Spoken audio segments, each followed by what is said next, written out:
First question है friends आपका, सर्व शिक्षा अभियान की शुरुआत किस प्रधानमंत्री के कार्यकाल में हुई थी? Doctor Manmohan Singh, option B है अटल बिहारी वाजपेयी, सी ऑप्शन है राजीव गांधी और डी ऑप्शन है नरेंद्र मोदी। तो देखिए, सर्व शिक्षा अभियान की शुरुआत 2001 में अटल बिहारी वाजपेयी की सरकार द्वारा की गई थी। इसका उद्देश्य 6 से 14 वर्ष के सभी बच्चों को अनिवार्य और मुफ्त शिक्षा प्रदान करना था। अर्थात आंसर होगा सर्व शिक्षा अभियान की शुरुआत हुई थी अटल बिहारी वाजपेयी के कार्यकाल में, ऑप्शन बी। नेक्स्ट क्वेश्चन है आपका, सर्व शिक्षा अभियान का मुख्य उद्देश्य क्या है? ऑप्शन ए है उच्च शिक्षा को बढ़ावा देना, बी ऑप्शन है 6 से 14 वर्ष के बच्चों को अनिवार्य प्राथमिक शिक्षा देना, सी ऑप्शन है प्रतियोगी परीक्षाओं की तैयारी कराना और डी ऑप्शन है ग्रामीण क्षेत्रों में स्कूल निर्माण को रोकना। तो सर्व शिक्षा अभियान का मुख्य उद्देश्य सभी बच्चों को अनिवार्य प्राथमिक शिक्षा देना है और एज लिमिट है 6 से 14 वर्ष, ठीक है।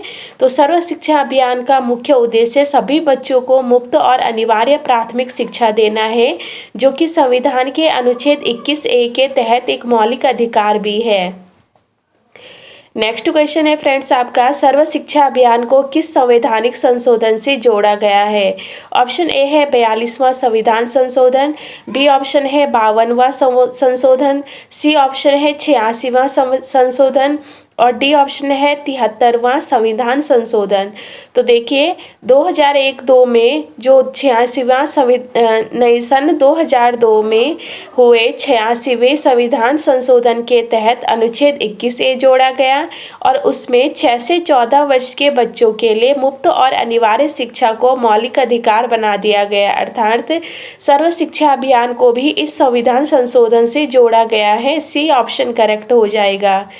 नेक्स्ट क्वेश्चन है, पढ़े भारत बड़े भारत कार्यक्रम किससे संबंधित है? माध्यमिक शिक्षा से, उच्च शिक्षा से, प्रारंभिक शिक्षा में सुधार से या कॉलेज शिक्षा में सुधार से? तो पढ़े भारत बड़े भारत सर्व शिक्षा अभियान का एक उप कार्यक्रम है, जिसका उद्देश्य प्रारंभिक कक्षाओं के बच्चों को पढ़ने लिखने और गणितीय दक्षता में सुधार करने से होता है। तो 6 से 14 वर्ष है ना फ्रेंड्स, तो आंसर होगा इसमें ऑप्शन के हिसाब से करेक्ट ऑप्शन सी, ठीक है। नेक्स्ट क्वेश्चन है, सर्व शिक्षा अभियान के तहत लड़कियों की शिक्षा को बढ़ावा देने के लिए कौन सा कार्यक्रम चलाया गया? सुकन्या योजना, या फिर बी ऑप्शन है बेटी बचाओ बेटी पढ़ाओ, सी ऑप्शन है कस्तूरबा गांधी बालिका विद्यालय योजना और डी ऑप्शन है मिशन शक्ति। तो देखिए कस्तूरबा गांधी बालिका विद्यालय योजना इसका करेक्ट आंसर हो जाएगा। सन 2004 में शुरू की गई कस्तूरबा गांधी बालिका विद्यालय योजना के तहत गरीब एवं वंचित वर्ग की लड़कियों के लिए आवश्यक विद्यालयों की स्थापना की गई, जिससे कि उनकी शिक्षा को बढ़ावा मिले। तो सी ऑप्शन करेक्ट हो जाएगा, ठीक है फ्रेंड्स। नेक्स्ट क्वेश्चन है आपका, सर्व शिक्षा अभियान का लक्ष्य किस वर्ष तक के सभी बच्चों को शिक्षित करना था? किस वर्ष तक सभी बच्चों को शिक्षित करना था? 2005, 2010, 2020 या 2025? तो सर्व शिक्षा अभियान अर्थात SSA का मूल लक्ष्य 2010 तक 6 से 14 वर्ष के सभी बच्चों को प्राथमिक शिक्षा उपलब्ध कराना था, लेकिन यह लक्ष्य पूरा नहीं हो पाया था 2010 तक, इसलिए इसकी जो समय सीमा है वो बढ़ा दी गई थी, ठीक है फ्रेंड्स। तो बी ऑप्शन के हिसाब से करेक्ट हो जाएगा। नेक्स्ट क्वेश्चन है क्वेश्चन नंबर 7, सर्व शिक्षा अभियान के तहत कौन सी सुविधाएं प्रदान की जाती हैं? ऑप्शन ए है स्कूलों में पेयजल और शौचालय सुविधा, बी ऑप्शन है मुफ्त पाठ्य पुस्तकें और यूनिफॉर्म, सी ऑप्शन है शिक्षकों की नियुक्ति और प्रशिक्षण और डी ऑप्शन है उपरोक्त सभी। तो सर्व शिक्षा अभियान के तहत स्कूलों में पेयजल, शौचालय, मुफ्त पाठ्य पुस्तकें, यूनिफॉर्म, अतिरिक्त कक्षाएं, शिक्षकों की भर्ती और प्रशिक्षण जैसी सुविधाएं प्रदान की जाती है। तो आंसर होगा फ्रेंड्स आपका ऑप्शन डी।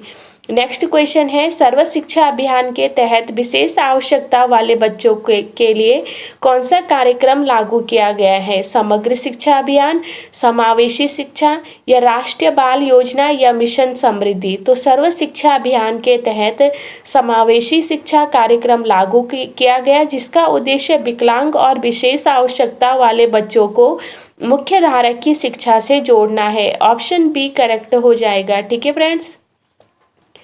नेक्स्ट क्वेश्चन है आपका, सर्व शिक्षा अभियान के अंतर्गत किस वर्ग के बच्चों को समान शिक्षा के अवसर दिए जाते हैं? अनुसूचित जाति और अनुसूचित जनजाति, या मुस्लिम अल्पसंख्यक, या भूमिहीन कृषि मजदूरों के बच्चे, या उपरोक्त सभी? तो देखिए, सर्व शिक्षा अभियान के तहत SC ST, मुस्लिम अल्पसंख्यक, भूमिहीन मजदूरों के बच्चे और पारंपरिक रूप से जो शिक्षा से वंचित समुदाय है उनको समान अवसर देने की व्यवस्था की गई है। ऑप्शन डी आपका करेक्ट हो जाएगा। नेक्स्ट क्वेश्चन है, सर्व शिक्षा अभियान के तहत शिक्षकों की गुणवत्ता सुधारने के लिए क्या किया जाता है? ऑप्शन ए है शिक्षकों की नियमित भर्ती, बी ऑप्शन है सेवाकालीन प्रशिक्षण कार्यक्रम, सी ऑप्शन है डिजिटल शिक्षण सामग्री, और डी ऑप्शन है उपरोक्त सभी। तो देखिए, सर्व शिक्षा अभियान के तहत शिक्षकों की गुणवत्ता सुधारने के लिए उन्हें सेवाकालीन प्रशिक्षण दिया जाता है, डिजिटल सामग्री उपलब्ध कराई जाती है और शिक्षकों की भर्ती भी की जाती है ताकि शिक्षा का स्तर बेहतर हो सके। ठीक है फ्रेंड्स। नेक्स्ट क्वेश्चन है आपका क्वेश्चन नंबर 11, सर्व शिक्षा अभियान के तहत डिजिटल शिक्षा को बढ़ावा देने के लिए कौन सा पहलू शामिल किया गया? तो सर्व शिक्षा अभियान के तहत स्कूलों में कंप्यूटर शिक्षा को बढ़ावा दिया जाता है ताकि छात्रों को डिजिटल युग के लिए तैयार किया जा सके। तो ऑप्शन के हिसाब से करेक्ट आंसर हो जाएगा स्कूलों में कंप्यूटर शिक्षा, यह पहलू शामिल किया गया था सर्व शिक्षा अभियान के तहत। नेक्स्ट क्वेश्चन है, सर्व शिक्षा अभियान के तहत शिक्षकों की नियुक्ति किस उद्देश्य से की जाती है? ऑप्शन ए है शिक्षकों की योग्यता को बढ़ाने के लिए, बी ऑप्शन है शिक्षकों की कमी को पूरा करने के लिए, सी ऑप्शन है स्कूलों में अनुशासन यानी डिसिप्लिन बनाए रखने के लिए, और डी ऑप्शन है केवल ग्रामीण क्षेत्रों के लिए। तो देखिए, सर्व शिक्षा अभियान के तहत स्कूलों में शिक्षकों की कमी को पूरा करने के लिए नियमित रूप से भर्ती की जाती है ताकि सभी बच्चों को गुणवत्तापूर्ण शिक्षा मिल सके। तो इसका करेक्ट आंसर हो जाएगा शिक्षकों की कमी पूरा करने के लिए शिक्षकों की नियुक्ति की जाती है SSA के तहत। नेक्स्ट क्वेश्चन है फ्रेंड्स आपका, सर्व शिक्षा अभियान के अंतर्गत बच्चों को निःशुल्क क्या क्या प्रदान किया जाता है? यूनिफॉर्म, पाठ्य पुस्तकें और mid day meal, B option है केवल mid day meal, C option है केवल पाठ्य पुस्तकें, और डी ऑप्शन है केवल यूनिफॉर्म। तो सर्व शिक्षा अभियान के अंतर्गत यूनिफॉर्म भी दी जाती है बच्चों को निःशुल्क, पाठ्य पुस्तकें भी दी जाती है और मिड डे मील, ये तीनों ही सुविधाएं निःशुल्क प्रदान की जाती है ताकि बच्चों को स्कूल में बनाए रखा जा सके। नेक्स्ट क्वेश्चन है, सर्व शिक्षा अभियान के अंतर्गत शिक्षा में लैंगिक समानता को कैसे बढ़ावा दिया जाता है? लड़कों को प्राथमिकता देकर, या फिर लड़कियों की शिक्षा को प्राथमिकता देकर, या सी ऑप्शन है केवल सह शिक्षा को अनिवार्य करके, या फिर डी ऑप्शन है शिक्षकों की संख्या को बढ़ाकर। तो सर्व शिक्षा अभियान के अंतर्गत शिक्षा में लैंगिक समानता को बढ़ाया जाता है, लड़कियों की शिक्षा को प्राथमिकता दी जाती है, जैसे कि SSA के तहत कस्तूरबा गांधी बालिका विद्यालय योजना के माध्यम से आवासीय विद्यालयों की स्थापना की गई। ठीक है, तो बी ऑप्शन आपका करेक्ट हो जाएगा। फ्रेंड्स, अगर अभी तक आपको यह वीडियो पसंद आ रही हो तो प्लीज़ वीडियो को लाइक करें, शेयर करें, और अगर आप चैनल पर नए हैं तो प्लीज़ चैनल को सब्सक्राइब करना ना भूलें।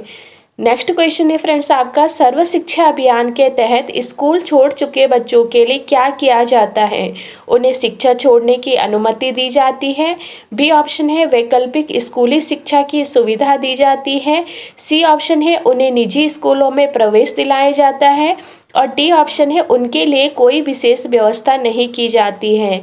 तो सर्व शिक्षा अभियान के तहत वैकल्पिक स्कूली शिक्षा की सुविधा दी जाती है। ठीक है, तो बी ऑप्शन करेक्ट हो जाएगा, क्योंकि सर्व शिक्षा अभियान के तहत जो बच्चे स्कूल छोड़ चुके हैं उनके लिए विशेष शिक्षा केंद्र, आवासीय विद्यालय और समावेशी शिक्षा कार्यक्रम चलाए जाते हैं। नेक्स्ट क्वेश्चन है, सर्व शिक्षा अभियान का मुख्य फोकस क्या है? कॉलेज स्तर की शिक्षा या सभी बच्चों के लिए गुणवत्ता युक्त प्राथमिक शिक्षा, या सी ऑप्शन है केवल ग्रामीण क्षेत्रों में शिक्षा, और डी ऑप्शन है केवल शिक्षकों के प्रशिक्षण पर ध्यान देना। तो सर्व शिक्षा अभियान जो है सभी बच्चों के लिए गुणवत्ता युक्त प्राथमिक शिक्षा इसका मुख्य फोकस है। सर्व शिक्षा अभियान का उद्देश्य सभी बच्चों को 6 से 14 वर्ष की आयु तक मुफ्त, अनिवार्य और गुणवत्तापूर्ण प्राथमिक शिक्षा प्रदान करना है। बी ऑप्शन करेक्ट हो जाएगा। नेक्स्ट क्वेश्चन है सर्व शिक्षा अभियान के तहत शिक्षकों के लिए क्या व्यवस्था की गई है।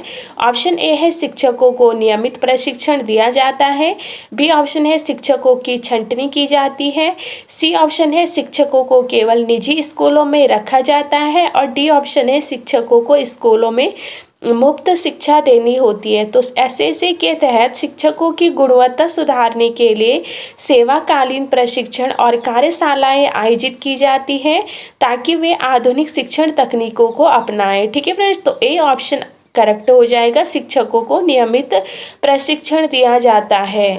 नेक्स्ट क्वेश्चन है सर्व शिक्षा अभियान के तहत अनुसूचित जाति और अनुसूचित जनजाति बच्चों को क्या लाभ मिलता है।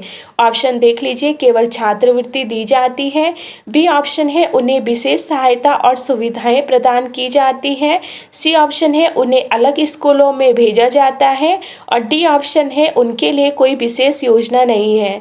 तो सर्व शिक्षा अभियान के तहत अनुसूचित जाति और अनुसूचित जनजाति और अल्पसंख्यक समुदाय के बच्चों को विशेष सहायता, छात्रवृत्ति और अतिरिक्त शिक्षण सहायता दी जाती है, यानी कि ऑप्शन बी करेक्ट हो जाएगा, उन्हें विशेष सहायता और सुविधाएं प्रदान की जाती है। नेक्स्ट क्वेश्चन है सर्व शिक्षा अभियान में समुदाय की भागीदारी क्यों आवश्यक है। शिक्षा में सुधार और जागरूकता को बढ़ाने के लिए, या फिर बी ऑप्शन है स्कूलों का निजीकरण करने के लिए, सी ऑप्शन है केवल सरकारी नीतियां लागू करने के लिए, और डी ऑप्शन है केवल ग्रामीण क्षेत्रों में स्कूल खोलने के लिए। तो सर्व शिक्षा अभियान